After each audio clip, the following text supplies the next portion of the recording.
అందరికీ నమస్కారం. మొన్నటి రోజున ఎమ్మెల్యే దగ్గుబాటి గారు మున్సిపల్ కార్పొరేషన్ రావడం జరిగింది. గ్రీవెన్స్లో అక్కడ పాల్గొని అక్కడ ఏమేమి సమస్యలు ఉన్నాయని తెలుసుకోవడం కోసం రావడం చాలా సంతోషం, మంచిది. అక్కడ కొన్ని సమస్యలు కూడా ఆయన దృష్టికి కూడా తీసుకువెళ్ళడం జరిగింది. కార్మికులు అయితేనేమి, అదేవిధంగా రజక్ నగర్లో రిటైనింగ్ వాల్ సంబంధించిన సమస్యలు ఆయన దృష్టికి కూడా తీసుకెళ్ళడం జరిగింది. వచ్చి సమస్యలు తెలుసుకునేందుకు ముందుగా ఆయనకి నేను అభినందనలు తెలియజేస్తున్నాను. అదేవిధంగా ఆయన వెళ్తూ వైఎస్ఆర్సీపీ పైన ఏదో ఒక విధంగా బురద జల్లే విధంగా మాట్లాడి వెళ్ళడం జరిగింది. 1,60,00,000తో పనిముట్లు అవినీతి జరిగింది. మేయర్ అనంత వెంకటరామరెడ్డి గారు అవినీతి చేశారు. ఈ పనిముట్లలో బిల్లులు పెట్టుకొని డ్రా చేసుకున్నారు డబ్బులు అని చెప్పి ఏదో నోటికి వచ్చినట్లు చెప్తున్నారు ఆయన. దగ్గుబాటి అన్న గారు, అధికారం మీదుంది. అధికారులందరూ కూడా మీకు పిలిస్తేనే వస్తారు. ప్రతి ఒక్కటి కూడా ఏ బిల్ అయినా కూడా రికార్డెడ్గా ఉంటుంది. ఫస్ట్ మీరు అవగాహన చేసుకొని మాట్లాడితే బాగుంటుందని కూడా నేను తెలియజేస్తున్నాను.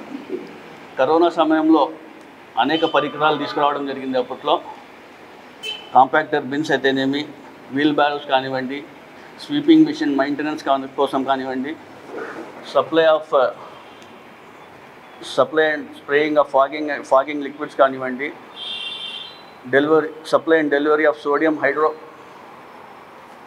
కానివ్వండి, బ్లీచింగ్ పౌడర్ కానివ్వండి, లైమ్ కానివ్వండి, గ్లౌజెస్ కానివ్వండి, బ్రూమ్స్ కానివ్వండి, అనేక రకాలుగా పనిముట్లకు సంబంధించి అనేక పరికరాలు తీసుకొని కార్మికులు కూడా అందజేయడం జరిగింది.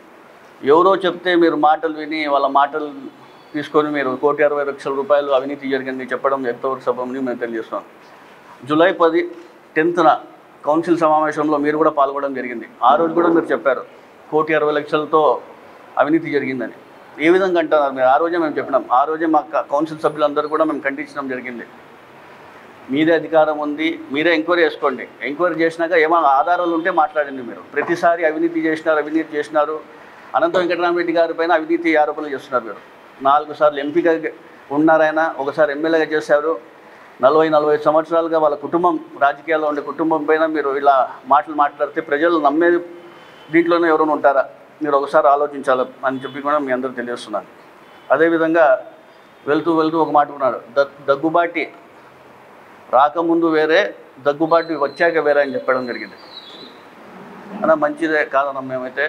నేను కొన్ని చెప్తా. దగ్గుబాటి రాకముందు అనంత వెంకటరామరెడ్డి గారి ఆధ్వర్యంలో, వాళ్ళ సహకారం, జగన్మోహన్ రెడ్డి గారి సహకారంతో అనంతపురం నగరాన్ని 1,045 కోట్లతో అభివృద్ధి కార్యక్రమాలు చేశాం. దగ్గుబాటి రాకముందు గుత్తి రోడ్ కానివ్వండి, ఎన్టీఆర్ మార్గ్ రోడ్ కానివ్వండి వేయడం జరిగింది. దగ్గుబాటి గారు రాకముందు 6 అర్బన్ హెల్త్ సెంటర్స్ తీసుకురావడం జరిగింది.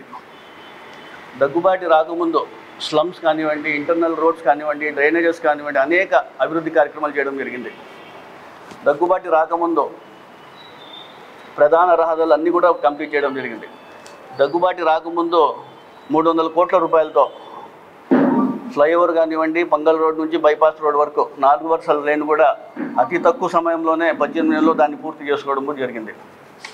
అదేవిధంగా దగ్గుబాటి గారు వచ్చాక మా హయాంలో స్టార్ట్ అయిన వర్క్స్ ఎందుకు ఆగిపోయినాయి? దీన్ని మీకు సమాధానం చెప్పాలా? దగ్గుబాటి గారు వచ్చాక అనంతపురం మున్సిపల్ కార్పొరేషన్ ఆధ్వర్యంలో 13.80 కోట్ల రూపాయలతో అభివృద్ధి కార్యక్రమాలకి టెండర్ పిలిస్తే ఇప్పటి వరకు కూడా ఏ ఒక్క వర్క్ కూడా మొదలు కాలేదు. దానికి కూడా మీరు సమాధానం చెప్పాలా? దగ్గుబాటి గారు వచ్చాక ఈ 100 రోజుల్లో అనంతపురం నగరానికి ఒక 100 రూపాయలైనా మీరు అభివృద్ధి కార్యక్రమానికి నిధులు తీసుకొచ్చారా? దీనికి కూడా మీరు ప్రజలు సమాధానం చెప్పాలని తెలియజేస్తున్నాను. ఇది మంచి ప్రభుత్వం అనే కార్యక్రమాల్లో పాల్గొంటున్నారు. మీరు ఈ 100 రోజుల్లో ఏ మంచి కార్యక్రమాలు చేసినారో ప్రజల వద్దకు తీసుకోవాలనే ఉద్దేశంతో ఈ కార్యక్రమాలు చేస్తున్నారు. మంచిదే, మేము కాదన్నాము. ఏ విధంగా అయితే మీరు టిట్కోకి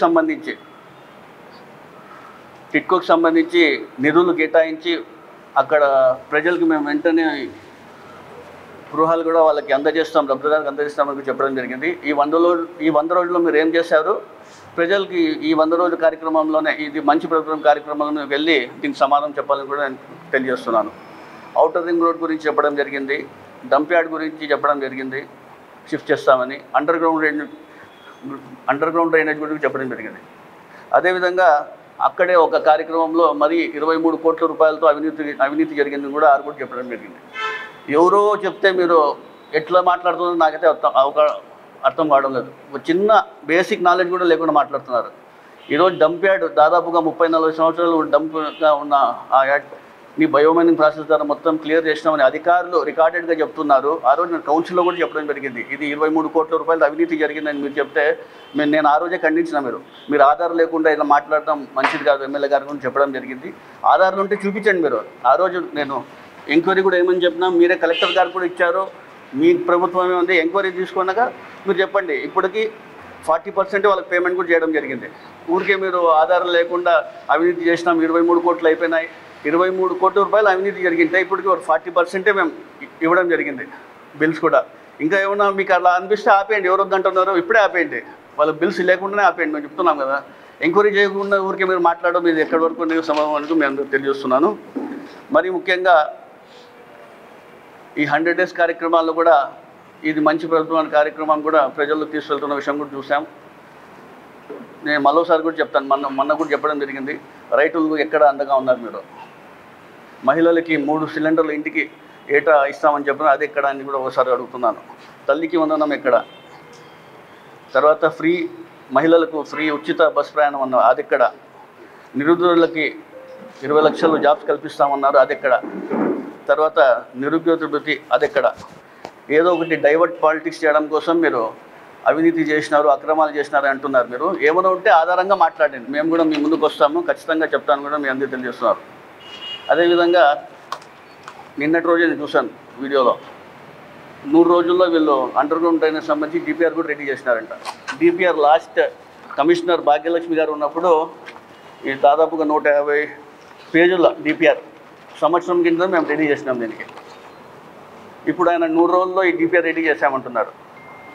దాదాపు 1 year ముందే భాగ్యలక్ష్మి గారు కమిషనర్ ఉన్నప్పుడు ఈ డిపిఆర్ నేను కేంద్ర మంత్రి గారిని రిప్రజెంటేటివ్ ఇవ్వడంతో మన అనంత వెంకటరామరెడ్డి గారి చొరవతో ఆ రోజు కేంద్ర మంత్రిని కలిసి రిప్రజెంటేటివ్ ఇస్తున్న వెంటనే డిపిఆర్ పంపించమని కూడా అక్కడ నుంచి లెటర్ కూడా రావడం జరిగింది. ఆ లెటర్ వచ్చిన తర్వాత ఈ డిపిఆర్ తయారు చేసాకే మాకు 2-3 months పట్టింది. అప్పట్లో ఇదంతా తయారు చేసి వాళ్ళకి పంపించడం జరిగింది. ఇదే డిపిఆర్ కూడా నాకు తెలిసి ఎమ్మెల్యే గారు కూడా ఇదే డిపిఆర్ తీసుకున్నారు లాస్ట్ ఇయర్ ఇచ్చిన. కానీ ఇప్పుడు ఏమంటారు, 100 రోజుల్లో నేను డిపిఆర్ రెడీ చేసినామంటారు.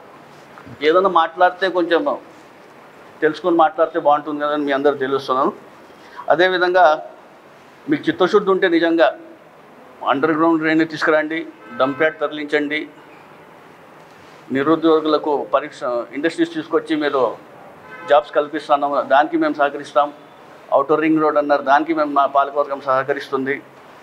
ఇంకా అదేవిధంగా డంప్ యార్డ్ ఎప్పుడు అవినీతి జరిగింది అంటున్నారు, అది పక్కన పెట్టి ఫ్రెష్ వేస్ట్ మరి దాదాపుగా 1.5 year నుంచి డంప్ అంతా అక్కడే ఉన్నది. ఆ ఫ్రెష్ వేస్ట్కి ఎలా టెండర్స్ పిలిచాలా, దానికి సంబంధించి తొందరగా డంప్ క్లియర్ చేస్తే అది కూడా బాగుంటుంది, అది తెలియజేస్తున్నాను.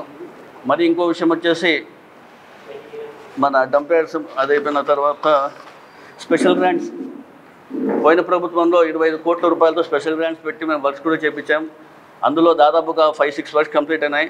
ఆ పెండింగ్ ఉన్న వర్క్స్ కూడా మీరు కౌన్సిల్లో చెప్పడం జరిగింది. 2 months కిందే మీరు మంత్రి గారితో మాట్లాడి ఆ శాంక్షన్ కూడా తీసుకురావడం జరిగింది. దాని వైపు కూడా మీరు మొగ్గు చూపితే బాగుంటుంది. అనవసరం లేనిపోని మాటలు విని ఎవరో చెప్తున్నారు మీరు చెప్తే కదా అది పద్ధతి కాదు. ఏమైనా ఉంటే రికార్డెడ్గా మాట్లాడితే బాగుంటుందని కదా మీరు అందరూ తెలుస్తున్నాను.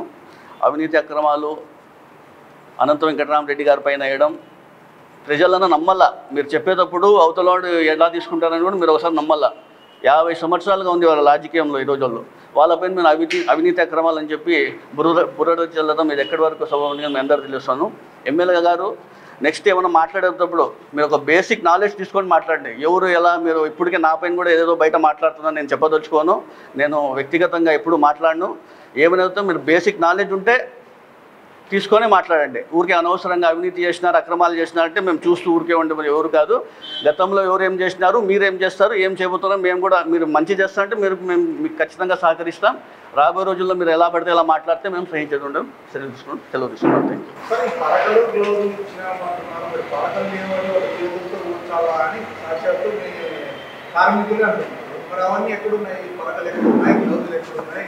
అన్నీ ఉన్నాయి.